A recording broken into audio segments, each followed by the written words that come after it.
this last video, I'm going to be showing you how to do the finishing touches on your woven bag. For this, you're going to need your little canvas drawstring bag that was included in your kit. You'll need your 2 magnetic pieces. You'll need your little handmade plaque that's included. And then if you like, you can also add your little keychain too.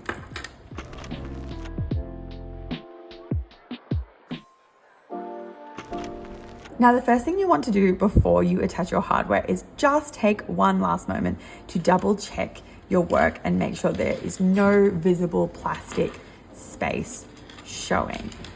You can move it around, use your hands to separate your fluffy spaces. And if you find a spot where there's a particular gap that's really, really visible, for example, there's a little bit of plastic showing, you can use some of your leftover yarn or scraps to actually cover that in. So for example, I always recommend keeping all of these little small pieces while you're stitching, just in case you need them at the end. You probably won't, but it just gives you a nice opportunity at the end to weave your needle and cover any spots if you did feel like it needed it.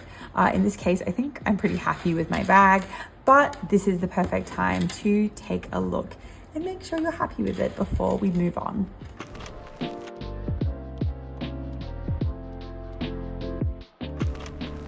Now, the first piece you want to add on are your little magnetic closure sections. I like to add these right at the top so that they can pinch in and keep your bag nice and secure. The way I find is best to attach this is to put the thinner one at the front and then the thicker one at the back. I just feel like that gives it a nice balance of security, although it doesn't really make a huge difference. I also like to add these right up the top. So usually in the second or third row. The way you do this is take those little prongs and push them through. You might see them pop through the back a little bit. Then take this side and push it in the same spot but on the other side. Then you want to see that they kind of line up. I usually like to adjust their placement and check that I'm happy with them connecting in that spot before I close the pins, although it really is not hard to get them open again if you pop them in the wrong spot. Okay, once you are happy, just take your fingers and close that pin by flattening it.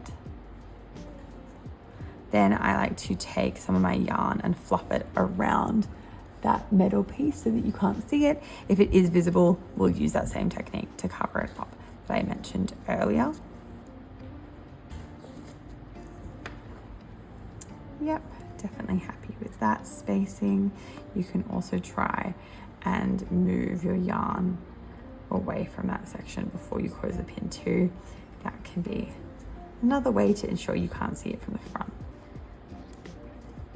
To close it, I prefer to use the pads of my thumbs, but if you're finding it really hard, you can even use pliers or use the flat blade on a pair of scissors, although obviously be careful that you're nowhere near the sharp end. But sometimes I find if I have these sitting next to me, using the metal flat blade or the side here to press flat works well. So now you can see that my bag can close and I'm happy with that positioning. The next step is to add a little handmade plaque. Now you can pop this wherever you like. I think sometimes each design is more suited to put it in different spots. I personally think popping it up the top where you might see a branded logo looks great, especially for this tulip one because I think it highlights it nicely. However, you might want to pop it down the bottom or in the middle. The tulip one, obviously you might not want to put it there to cover the tulip, but if you have another design like the gingham can look really nice lower down. Actually, I have a gingham one here to show you. Popping it at the bottom can look really sweet as well. It's also nice to line it up with the pattern, just like so. Once you're happy with the positioning of this, I think I want it to go there. I'm going to pull this open and I'm going to close it in the exact same fashion. There we go.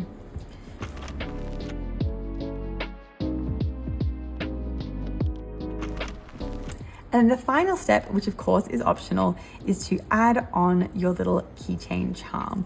This little charm can go either on the front or on the side. It sits really nicely, just depending on where you prefer it and how you're going to hold your bag. Sometimes when it's sitting across, like cross shoulder and sitting on your waist, it can be really cute to have this little detail hanging down on the side. Or if you want to show it off or add extra keychains, it looks great on the front as well. And there you go. Your beautiful woven tote bag is all done and ready to show off. Now, another little detail that you can add to perfect your finished bag is to pop in your drawstring bag and use it as lining. Now, I find this is a great way to add a little bit of longevity to your bag. It's the perfect size for filling it with lining. If you would like to secure it, you can use your needles and a little bit of thread to add a couple of stitches to make it really secure. But I honestly feel that having it separated is a little bit easier because it means you can take this out, you can fill up this little pouch with everything you need and then just slot it straight into your bag, and it makes it a little bit easier when packing. It also means that if you ever need it to be secure, you can close this shut and also close your magnetic clip. Ooh. And it's super, super handy for holding everything secure.